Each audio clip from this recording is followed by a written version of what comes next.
दोस्तों नमस्कार। 4 PM गुजरात पर आप सभी का बहुत बहुत स्वागत है। मैं हूं आपका दोस्त मयूर जानी। दोस्तों बड़ी चर्चा चल रही है आज कल परसों से 2-3 दिनों से। ये धीरज साहू जो कि कांग्रेस के राज्यसभा से सांसद हैं उड़ीसा से, उनके यहाँ छापा मारा गया और छापा मारने के बाद भाई साहब इतनी नोटें निकली हैं, इतनी करेंसियां निकली हैं कि कुछ कह रहे हैं कि कुछ मशीन तो फेल हो गए, गिनती करते-करते नए मंगवाने पड़े। फिर गिनतियाँ की गई, तो कुछ 300 करोड़ रुपया कुछ उनके पास निकला, है ना? उनका जो सहायक है, उसके घर पे छापा मारा गया, तो उसके घर से 100 करोड़ रुपए नकद जो है बरामद हुए। अब ये ऐसे हमारे जैसे लोगों के लिए तो बड़ी मतलब बड़ी बात हो जाती है, मतलब 100 करोड़, 300 करोड़, 200 करोड़, वो ऐसे पड़े हैं वहाँ पे। इस देश की जनता 80-82 करोड़ लोग तो ऐसे हैं जिनको खाने के वांदे हैं, बेचारे वो मुफ्त के राशन पे जी रहे हैं। और एक भाई साहब है जो कि पता नहीं 200-300 करोड़ रुपया जो है दबा के बैठे हुए हैं। कांग्रेस की फजीहत हुई उसमें, कोई दो राय नहीं उसमें। और साथ में हमको ये लगा कि आपको दृश्य दिखाते-दिखाते कुछ और भी बातें करनी चाहिए। आपको बताना हमारा ज़िम्मा बन जाता है कि धीरज साहू साहब हैं कौन? उनके बारे में शायद इतना ज़्यादा लोग नहीं जानते हैं। उनका हिस्ट्री क्या है? उनका परिवार का हिस्ट्री क्या है? और ये सब बातें भी हमने सोचा कि आपको आज इस वीडियो में छोटा वीडियो बनाएँगे, उसमें आपको बताने की कोशिश करेंगे। ये हैं कौन? और झारखंड से हैं ये और झारखंड में इनका क्या दबदबा, क्या रुतबा रहा है कांग्रेस में और क्यों रहा है, उसका भी हम आपको जो है कारण बताएँगे। तो आप वीडियो देखते जाइए। ये पहले तो आपको ट्वीट दिखा दें। एक ट्वीट आई थी, ये कोई सज्जन है, उन्होंने लिखा है कि I have never seen anything like this. मैंने कभी ऐसा नहीं देखा है। If you are a regular mortal मतलब कि आप अगर आम इंसान है, तो आपने भी ये शायद नज़ारा नहीं देखा होगा। उनके कोई कलीग है मुकेश करके, वो उन्होंने एक वीडियो शेयर की है इन सज्जन को, है ना? वो जो आईटी रेड पड़ी है झारखंड में, जहाँ कम से कम 200 करोड़ रुपए पकड़े गए हैं, काउंटिंग चल रही है, तब का इनका ट्वीट है। अब तो सवाल पूछ रहे हैं कि क्या ये देख के हमको कोई कहेगा कि हम लोग गरीब लोग हैं, है ना? तो वो एक सवाल है। फिर ये वीडियो आप देख सकते हैं। ये भरा हुआ है नोटों से, है ना? ये भी आपको आगे दिखाऊँगा मैं। अभी ये जो है अखिलेश यादव जो है, उनका भी एक ट्वीट है, वो भी पढ़िए।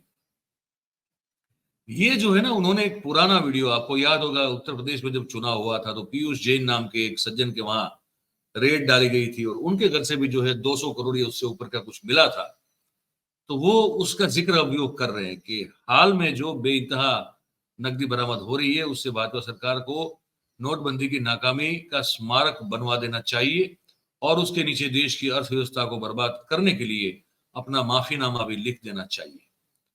इस बात पर सरकार ये भी बताए, ये ज़िक्र कर रहे हैं, अभी जो ये धीरज साहू के वहाँ जो रेड पड़ी और जो पैसा मिला है, उसका ज़िक्र करते हुए कह रहे हैं कि इस बात पर सरकार ये भी बताए कि कानपुर में उन अ, उनके अपनों से पकड़ी गई सैकड़ों करोड़ की नकदी में आखिर में कितना वापस किया और क्यों किया?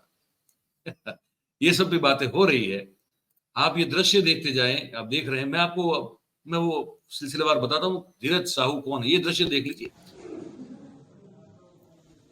ये सब जो है नकदी धीरज साहू साहब के वहाँ से पकड़ी गई। ये आपका देखना बहुत ज़रूरी बनता है कि आप देख लीजिए, बहुत एकदम दिल भर के देखिए, इतना पैसा हमारे और आपकी किस्मत में कभी आने वाला है नहीं, लेकिन किसके पास पड़ा-पड़ा सड़ रहा था, वो भी आप देख सकते हैं, है ना?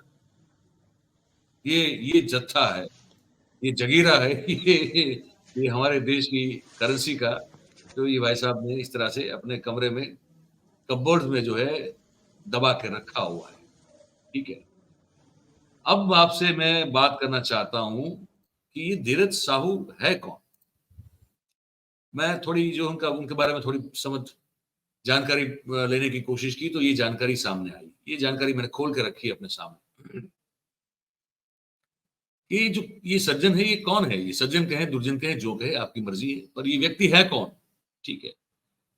वो एक ऐसे परिवार से आते हैं जिस परिवार का संबंध देश की आजादी से कांग्रेस पार्टी के साथ बहुत गहरा रहा है। ये पहले समझ लीजिए। घटस्फोट जो है, मैं इस पूरी बात को बताने के बाद में करूंगा कि वो संबंध क्या है।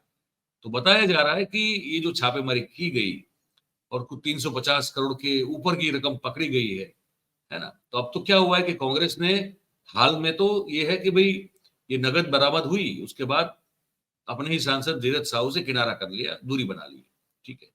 लेकिन उनके परिवार का देश की सबसे पुरानी पार्टी के साथ पुराना संबंध है, वो बताऊंगा आपको। धीरज साहू के 5 भाई थे। ये झारखंड से आते हैं, मैं पहले भी बोल चुका हूं, अभी बता रहा हूं। ये अभी मतलब पहले का बिहार और अब का झारखंड, वहां से आते हैं ये, ठीक है।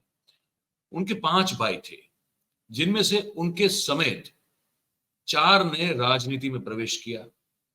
उनके एक भाई शिव प्रसाद साहू लोकसभा सांसद थे और कांग्रेस के टिकट पर 2 बार रांची सीट से चुनाव जीते थे। जनवरी 2001 में 67 वर्ष की आयु में उनका निधन हो गया।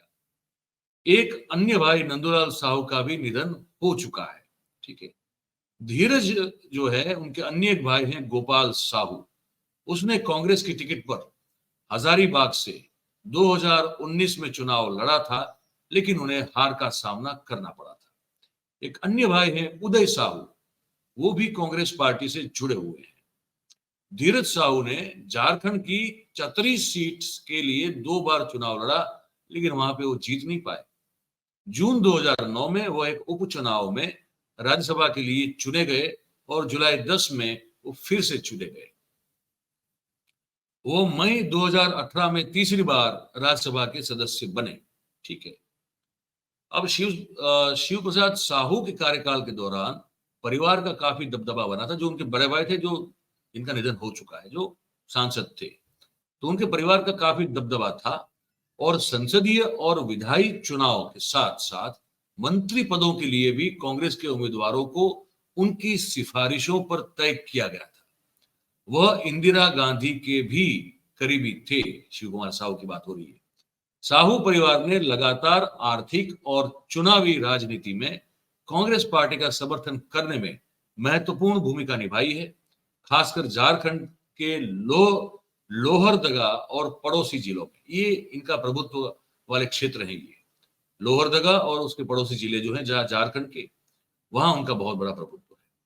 कांग्रेस की राजनीतिक गतिविधियों में अपनी महत्वपूर्ण भूमिका के कारण परिवार के पैतृक घर को अक्सर लोहरदगा का वो जो इलाका है, वहां का व्हाइट हाउस कहा जाता है। ये खबर है, ठीक है। विशेष रूप से परिवार का प्रभाव राजनीति से परे था, ये भी समझ लीजिए। पैतृक घर में फिल्मी सितारों और क्रिकेटरों का भी आना जाना लगा रहता। धीरज साहू के परिवार का प्राथमिक व्यवसाय शराब उद्योग के आसपास केंद्रित है, ये भी आप समझ लीजिए। उनका जो पैतृक व्यवसाय है, वो परिवार का वो प्राथमिक व्यवसाय जो है, जो प्रायोरिटी उनकी बिजनेस की है, वो शराब उद्योग है और उसके आसपास केंद्रित है। उनकी अधिकांश कंपनियां जो है वो उड़ीसा में स्थित है। उनकी बहुत जो ज्यादातर कंपनियां हैं वो उड़ीसा में स्थित है। उनकी संपत्ति के बारे में अगर बात की जाए तो धीरज साहू द्वारा 2018 में भारत के चुनाव आयोग में दायर हलफनामे की अगर बात कर ले भाई साहब, तो उसके अनुसार उनकी संपत्ति 34 करोड़ रुपए से अधिक है, जो दर्शाई गई थी उसमें, जिसमें 20 करोड़ 40 लाख रुपए की चल संपत्ति है और 14 करोड़ 43 लाख रुपए की अचल संपत्ति है, जिसमें कृषि भूमि और संपत्ति जो है वो शामिल है, ऐसा दर्शाया गया था। उनके पास ये बताया गया था उसमें कि 4 कारें हैं 4, इसमें एक रेंज रोवर है, एक BMW है, एक फॉर्च्यूनर है और एक पजेरो भी शामिल है, ठीक है। उनकी वार्षिक आय लगभग 1 करोड़ रुपए दर्शाई गई थी।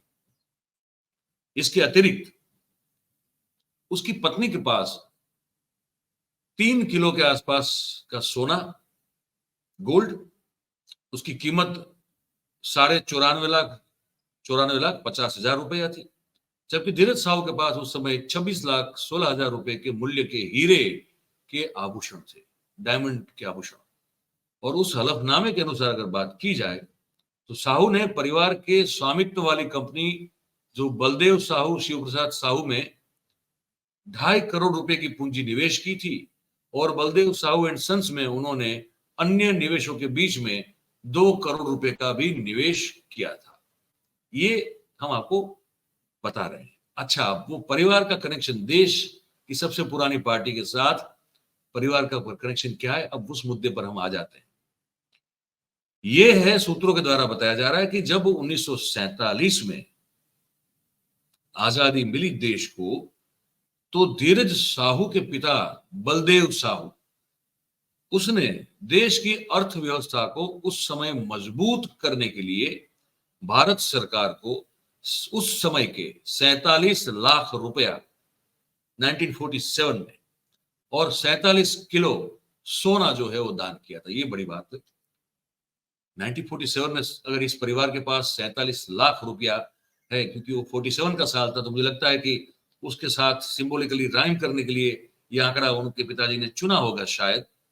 47 लाख रुपया पैसा अब 1947 के साल में, तो ये तो टाटा बिरला से भी बड़े होने चाहिए, तो उनके समकक्ष होने चाहिए, पता नहीं। ये सूत्र बता रहे हैं कि 47 लाख रुपये सरकार को दिए ताकि देश, उस समय तो पैसे ही नहीं थे, तो व्यवस्था, अर्थव्यवस्था हमारी है उसको मजबूत करने के लिए, और 47 किलो सोना वो दान किया था। तो ये उनका उस समय का, उसके परिवार का, उनके पिताजी का बहुत बड़ा योगदान जो है वो बताया जाता है।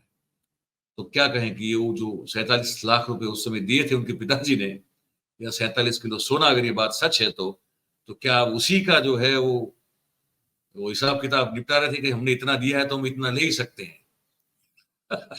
क्या पता। खैर, जो भी हो, पर ये हमने कहा कि आपको बता भी दें, ये धीरज साहू, उनके परिवार का ये पृष्ठभूमि ये है, और ये जानकारी आपके लिए शायद काम आए, आपको इससे जो है मदद मिले, और ये भी समझ पाए इस देश में जिसके पास पैसा है उसके पास पैसा खींचता चला आता है, और जो 2 वक्त के खाने के मोहताज होते हैं वो और तकलीफ में पड़ते ही जाते हैं। क्या करें, व्यवस्थाएं कुछ ऐसी बनी हुई है।